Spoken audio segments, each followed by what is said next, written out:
So what we can do is shift our goals based on where you're at, but it does really need to be realistic for you. And maybe you're in the situation right now where you're listening to this podcast episode, and let's say you set a big goal for 2024. How can you break that down into a smaller goal for February? So, who is somebody in your life who you already know is dedicated to fitness or really enjoys it that you can tag along with? That maybe once a week or once every couple of weeks, you go with them and they can push you and motivate you, even if it's getting a coach. Hey, everybody, it's Bianca. And it's Emilia. Welcome to another episode of Evolve Ventures, where we're helping growth-minded humans evolve by breaking one limiting belief at a time. We hope you enjoyed the last episode, number 268, This Fear is Holding You Back. For today, 269, Motivation Monday, 3 ways to make fitness fun. If you clicked on this episode, you're probably like the majority of people, and honestly, most people around the world who hate fitness. Fitness is not something that's fun. Fitness is not something that brings a good energy and good vibes and good feelings. For the grand majority of people, fitness and the gym and dieting and all of these things have built such a negative connotation around them and a really negative emotional experience because of what it's looked like and things that have happened in the past. And it's just all bad things. So, what our hope today is to help you feel like fitness doesn't have to be this really terrifying, daunting thing, but rather it can be something fun, something enjoyable, and something that brings you a sense of confidence and fulfillment like it has for Emilia and I. So, we're each going to give you our top 3 suggestions, and we're just going to pitch and catch. So, would you like to go first, my friend? Yeah. And just to comment on that, as of late, I've been taking a lot of clients through the 3 F's. Number 1 is fitness. Number 2 is finances. And number 3 is family. So who do you consider in your support system as a part of your family? What are the finances that you're kind of navigating through and that you feel as though you don't have a ton of control over? And then what also is the fitness component of your life that really helps those wheels go around? And I found that when we have more control over these 3 F's, we feel so much more aligned, so much more fulfilled, and really more like we have access to more stores of joy. So I'm super excited to be talking about one of those 3 F's in today's episode. And one of the things that I wanted to get us all started with was music, leveraging music, and specifically the technology that we have at our disposal to really help us get into the mood. And one of the things that I just recently did, and I'm so grateful that I did it because honestly, it is such a difference and it's made honestly so many of my workouts way more fun. Now, I will kind of put a disclosure in there. I'm almost 2 years straight consistently of 30 minutes exercise, something that I used to hate. So I preface what I say here with real experience. And the fact that I've gotten my arse to do that with all of these things is huge, but I'm not talking about that. I'm talking about what got me in the mood when honestly, all of those days I didn't feel like it, right? Because if you're listening to this episode, likely you're not really in the mood. You're not really feeling like it. And let's just be honest, like the mood doesn't really strike. So how can we artificially or strategically, in this case, create the mood, set the mood? And that's where your playlist is absolutely everything. So what did I do? I was going through my playlist, and like we oftentimes don't do, clean out our old spaces, right? Very few of us will go and just clean out our Spotify or our audio playlists, right? But I went back, and as you know, it's like a trip down memory lane. My intention was to literally just set a goal, have a more fun playlist to work out to. One that really keeps me in the mood, gets me in the mood to start, keeps me in the mood while I'm in it, and then helps me finish a strong workout out, right? That was strictly my goal. So I went through all of my old playlists, got super cringy and all of that. I know we all have those feels, but what I ultimately ended up doing was creating two really big playlists for myself. One of them is Emilia in beast mode. The other one is Emilia in upbeat mode, because I found myself like those are the two modes that get me into it, that keep me going, and that help me finish strong. So for each one of our listeners, I want to challenge you guys. What can you do to leverage your technology, your playlist, the music that helps you get in the mood? Because that's the thing. The mood is the energy that's going to really carry us into the action, the doing, and all that stuff. So I considered it like Emilia beast mode, and I have like some tribal drums and like dung dung dung dung. And that's like, you don't want to mess with me kind of gym girl. And then the other one is like upbeat, like, you know, you have some Barbie hits on there. It's just like absolutely absurd. What? Yeah, like just absurd, upbeat, but like it's fun and playful, and it makes it fun whether I'm in beast mode or upbeat mode. So that's my first number one for all of us. That's wicked funny. Yeah, music definitely definitely a heavy hitter. So I have 3 playlists I will oscillate between.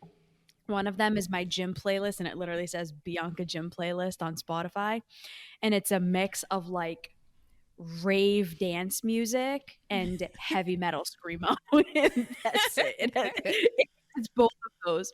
And then the other 2 playlists are either just completely screamo or completely rave music. And I'm usually in that middle one because I want a mix of both.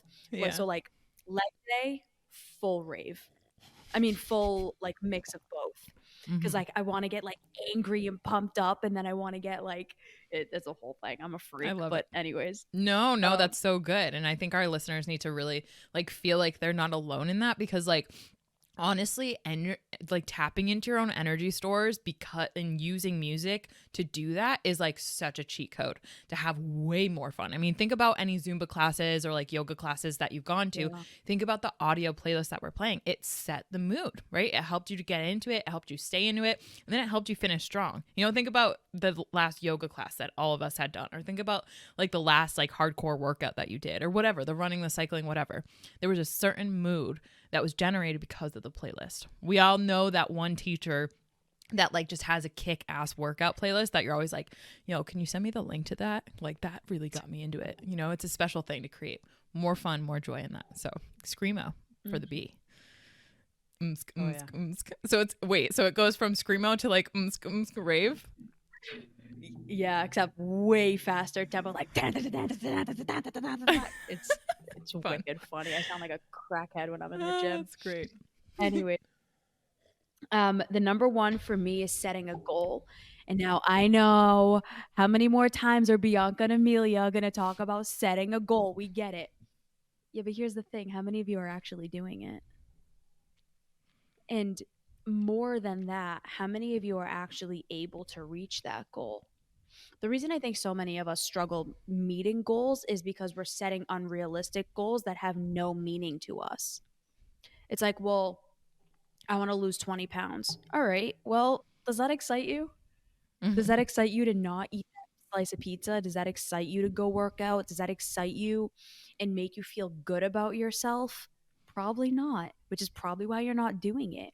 So, actually setting a goal that allows you to feel inspired and empowered to do the workout and to go do the thing that you need to do is going to be far better than setting this arbitrary goal that makes you feel like hell about yourself and then you don't actually want to go do it. Mm-hmm. Yeah. So true. And even just like, and I think that what's fascinating is that like I remember just looking back at my whole journey of like fitness and the different ways that it became fun for me. Like I talk to a lot of clients like and we'll have conversations around, okay, what sport did you play in high school, or what did you like, when did you actually access flow? Which flow is when you're like aligning all of your synergies and having fun and you're fulfilled, and it's just like the best state to get into.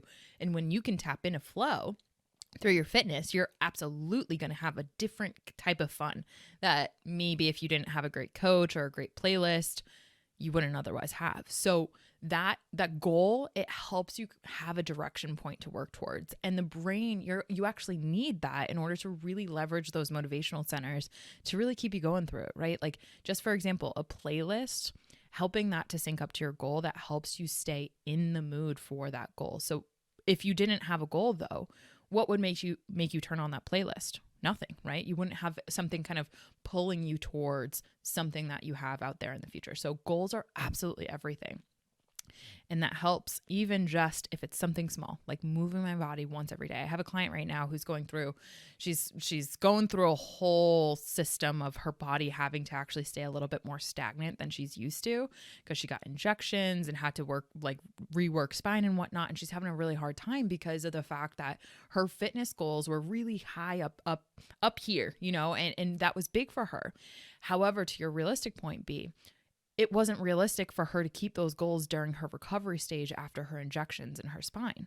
So what we can do is shift our goals based on where you're at, but it does really need to be realistic for you. And maybe you're in the situation right now where you're listening to this podcast episode, and let's say you set a big goal for 2024. How can you break that down into a smaller goal for February, right? And how can you break that down even into a smaller goal in the day-to-day, which is even just moving your body, right? That's a goal. I think we oftentimes think that goals need to be this huge thing. Just having an intention really can help you align to more of a goal. So that's a huge, huge thing, and it can make it way more fun for sure. I would say number 2 is helping to leverage, and we know this, is getting other people involved, which I know is your number 2B. But I think with the perspective that I want to share on this episode is like getting people who also value fitness involved. And that's something that, like, on their own accord, do they value fitness? Do they value having fun within fitness? And I'll give an example. So like Alan and I, we've worked out together so often. B, you and I have worked out together. I remember when it was you, me, Kevin, and Alan in Florida, and we had like just such a blast because you could kind of be playful, because all of us valued fitness. And it's like, yeah, fitness is great, but then also, like, can you have fun with fitness? I remember you and Kev got on the bag and started playing around, and like we were flexing to each other in the gym and just like doing stupid stuff that like made it fun and playful. And that's the thing. I'm grateful to have a partner who I can do that with. But if you don't have a partner who you can do that with, what about who are the other people who already on their own accord value fitness? Tap into them, because getting them involved with your own fitness, or even just connecting with them, winking at them in the gym, whistling at them, whatever is your cute little thing that you do, like that is so much genuinely so much more fun than doing it on your own. Let's just be real, right? It adds a different dynamic. For sure. I haven't worked out with someone in 7 months since me and my ex broke up, and 7, 8 months. And I went to the gym for the first time with a friend of mine a couple of weeks ago, and she's a competitive bodybuilder. So she's like deep in her prep. She has a show in a couple of weeks. So she's just like in the zone. And we did a leg day workout together. It was so fun, and we were like pushing each other, and I was like, literally, I'm like whistling at her, I'm like winking at her, I was like making her so uncomfortable, but it was so funny. And we were just cueing each other. We were literally at the gym for like 2.5 hours. Fun. And it just flew by. Yeah. Because we were just really enjoying the time there and really pushing each other, which made it even better. The thing with this to be mindful of, if you're trying to go to the gym with somebody where for both of you it's really a struggle, it's not probably the best person to go with, because when there's a day when one of you doesn't want to go, there's a higher chance of you convincing the other person not to. Truth. And then you start falling off, falling off, falling off. So who is somebody in your life who you already know is dedicated to fitness or really enjoys it, that you can tag along with? That maybe once a week or once every couple of weeks, you go with them and they can push you and motivate you, even if it's getting a coach. Yeah. Hiring a fitness coach or a fitness trainer, it makes such a difference having somebody else there, even just for an energy standpoint.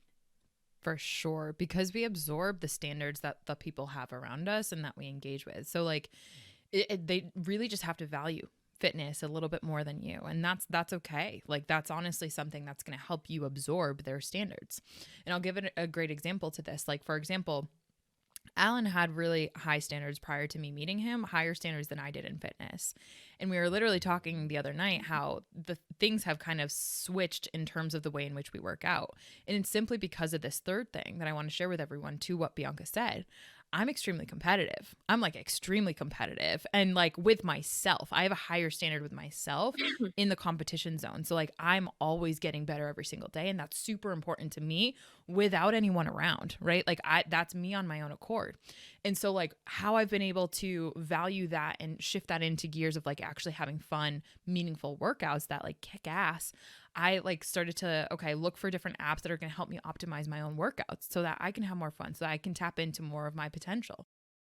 And I got this app recently, and it's like been absolutely super helpful for me to like generate workouts for me based on my personal goals and how much I want to compete with myself. So we've had to like we've been able to gamify it, and like our standards now are being able to be shared because we're both trying to have fun. But that second, we're both trying to crush our fitness. And so that goal helps us to be able to have fun within it. And how we go about doing that is like sharing each other's standards. And so I'm bringing this app, Alan's critiquing it based on like what he knows is optimal from a math brain standpoint. And we're able to compete and like whoop ass. So it's like, I'm going to get in 4 sets. It's like, well, I'm going to get in 25 reps. It's like this whole thing. And when you can tap into that competitive side of you and like try to whoop ass, whether it be yourself or with the person that you're with, or getting other people involved. You know, I have so many people right now that are sharing their fitness together, that are helping each other kind of tap into that competitive spirit and get other people involved. And that is so, so huge. So who is that person that's in your life? Maybe it's Bianca, right? Maybe you've been watching her stories, and maybe her story through fitness and her having fun on her own journey and also facing the suck of it has inspired you because she's valuing fitness more than you, right? She's likely got some tips right there, like right down her sleeve, that she's ready to just give to you, because at one point she was probably where you were, right? Like, it's like, oh yeah, no, that's not fun, but like, here's how you can have fun. Tap into those energy stores of the people around you.